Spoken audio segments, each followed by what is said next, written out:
Hey guys, it's me, Miss Denham. I want to read with you today a story called Ibis, and it's a true whale story. I love whales. I've been whale watching in Massachusetts.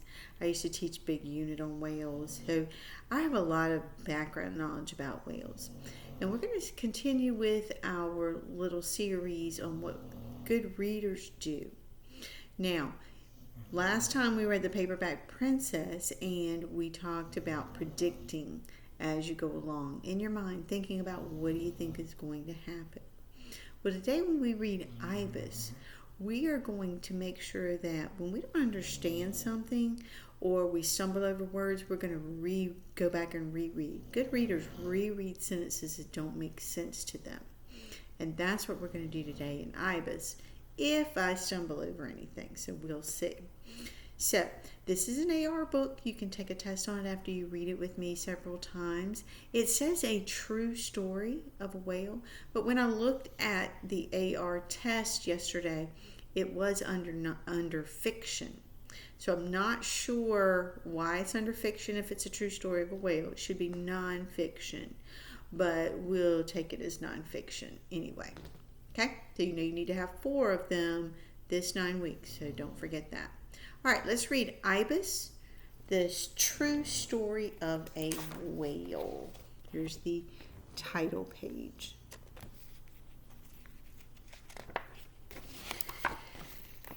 Deep in a bay off the coast of an old fishing village lived a pod of humpback whales. And humpback whales, I'm trying to keep the glare off here.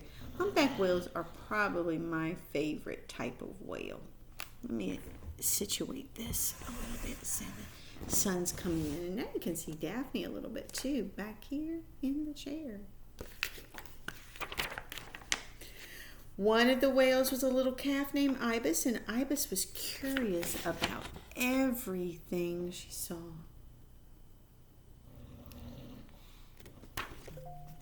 One day she and her friend Blizzard went out swimming. They saw many kinds of fish. The most interesting were the starfish. Ibis looked and looked at them. There was something about the shape that made her feel good. You can see the starfish down here.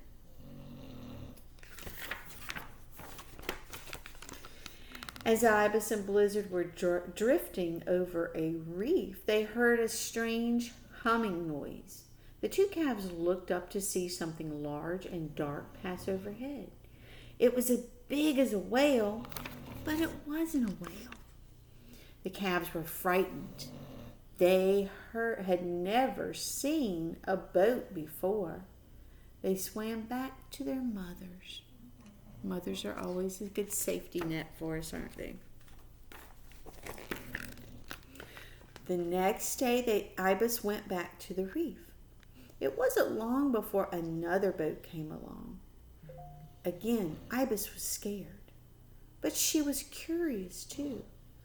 She forced herself to swim to the surface.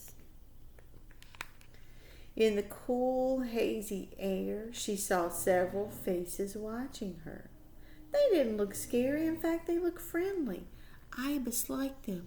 Now let's use what we learned last time, predicting. What do you think? Are these people going to be important to Ibis? Why? There's got to be a connection here somewhere. In the months that followed, Ibis and her friends lost their fear of boats. Boats came in many sizes and shapes, and people always seemed to enjoy seeing the whales. Like I told you, I went whale watching one time. It was so much fun. I got to see all these whales in the ocean, and it was really cool. As Ibis grew, see, I just went back because I knew as they grew didn't make sense, and then I looked back and it was as Ibis grew up, she learned more about the sea. She knew what kinds of sharks to avoid, what food was the tastiest, and best of all, where to find the most dazzling starfish. Ibis never got tired of looking at starfish. I wonder if these starfish are going to be important to this story. Maybe so. People and their boats became part of her life. Whenever a boat passed overhead, she swam to the top to say hello. You think the people really enjoyed that? I'm sure they did. One evening, Ibis and Blizzard saw a school of fish swimming around the bottom of a ship. Maybe there was something good to eat up there. They went to find out. Is this going to be good? Look right there. Ibis is going toward that boat up there. Uh-oh. Suddenly, Ibis was caught in a fishing net. She fought to get free. But the more she struggled, the more tangled she became. Finally, she broke loose, but part of the net was caught around her mouth and wrapped around her tail. What kind of problems is that going to cause Ibis? Mouth, tail. Blizzard swam off to find help. Blizzard's not hurt. Ibis was confused and hurt. She wanted to get far away from people in their boats and nets, and slowly and painfully, she made her way to the deep, deep ocean. That could be a problem. Many weeks passed, and Ibis grew very ill. The net in her mouth made it hard for her to eat, and every time she went to the surface for air, the net cut into her tail. But if she didn't get air every half hour, she would die. The whales are mammals. They breathe air. Winter was coming, and it was a long time for whales to move to warm. That didn't make sense, so now I've got to read back. Winter was coming, and it was time for whales to move to warmer waters. But Ibis felt too weak to make that long journey. Instead, she turned back toward the coast. It was so hard for her to swim. She could barely keep moving. Ibis was about to give up when she saw a familiar shape. It was Blizzard. Remember, Blizzard's the one that went to get help. I guess Blizzard couldn't find anybody. Oh, this is so sweet. Blizzard saw Ibis needed help and gently pushed her to the surface so she could breathe. Isn't that sweet? Suddenly the water was filled with the sounds of boat engines, and the whales saw two small rafts and a boat circling them. What do you think these people are going to do? They're going to just let Ibis suffer? Blizzard and Ibis tried to get away as fast. See, they don't know that their people are going to help them. But Ibis wasn't quick enough, and the boats rushed toward her before she could dive. The people in the boats began to attach huge floats to the pieces of net that were hurting Ibis. Blizzard stayed nearby, circling the boats nervously. Now take a look. Those whales could really do some harm to those people in the boats with their tails if they wanted to. Because of the boats, Ibis could not dive, and she began to panic. But she didn't have the strength to fight. When the boats came in closer, see, I had to reread that because it didn't make sense. A person reached out into the water. What does that look like, that they reached out into the water? What does that look like? Ibis stared at the person's hand, and the hand reminded her of something special, something she loved very much. She began to feel better.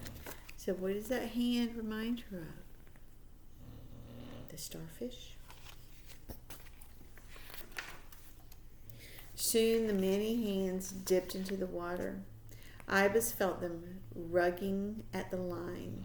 See, that didn't make sense. So I'm going to go back.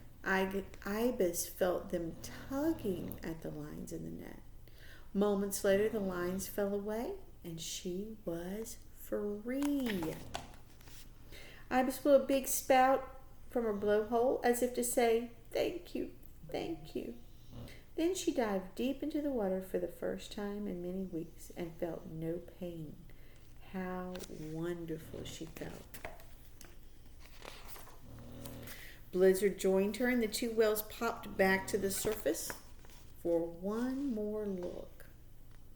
The people were waving their starfish-shaped hands, and Ibis knew the hands had helped her and that people were still her friends. Soon, Blizzard and Ibis were leaping and diving with the other whales, far away from the warm waters where they would spend their winter together. Now, at the end of the book is an afterword. It's telling us about the real Ibis. It says, Ibis is a real humpback whale. I first saw one October morning, 1985, when my family and I were aboard a whale watching ship off the coast of Princeton, Massachusetts. That's close to where I went. The whale swam right up to the boat as if to welcome us to her part of the world. And we soon learned of Ibis' story from a marine scientist on board. He told us that only 1 year before, Ibis had been caught in the strands of a fisherman's gill net. The scientist who studied the whales in the area found her fighting to surface for air. Several hours later, when she didn't come up, she was believed to have drowned. But shortly afterward, on Thanksgiving Day, a research boat from Princeton set out to record whale songs. A member of the crew spotted 2 whales swimming together.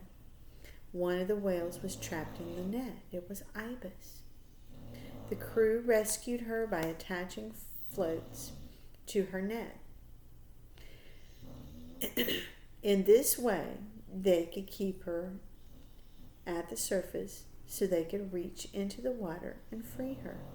She was the first whale ever saved from entanglement. Most are not so lucky. Countless whales have died over the years by accidentally getting caught in gill nets. As I watched Ibis playing in the water around us, I could certainly understand why those who knew how to... Those who knew... I lost my place now. Those who knew how helped her fight so hard and saved her. And I got an idea to write and illustrate my own version of her story. Because of the successful rescue of Ibis, the Princeton Center for Coastal Studies has added an entanglement fund to their program. A portion of my profits from this book will go toward that fund. Isn't that sweet? So Ibis was a real. And I think the reason this story is considered fiction is because we don't know all the things about the starfish. That's kind of made up. But it's based on an actual animal named Ibis. And a lot of the whale researchers, they do name each and every whale. And they can tell the whales apart from their flukes. The flukes are just like the fingerprints that you have on your hand. The flukes are all different. And they name their whales so that they can keep track of them. Okay, Ibis is 3.4 level, and the test number is 21396, and it is worth half a point. I hope you enjoyed Ibis, and I hope you enjoyed understanding how that when we read something and it doesn't make sense to us, we always need to reread it. Good readers reread when it doesn't make sense because they're not just calling the words, they're thinking about what they're reading. And that's what we have to do every day. See you guys.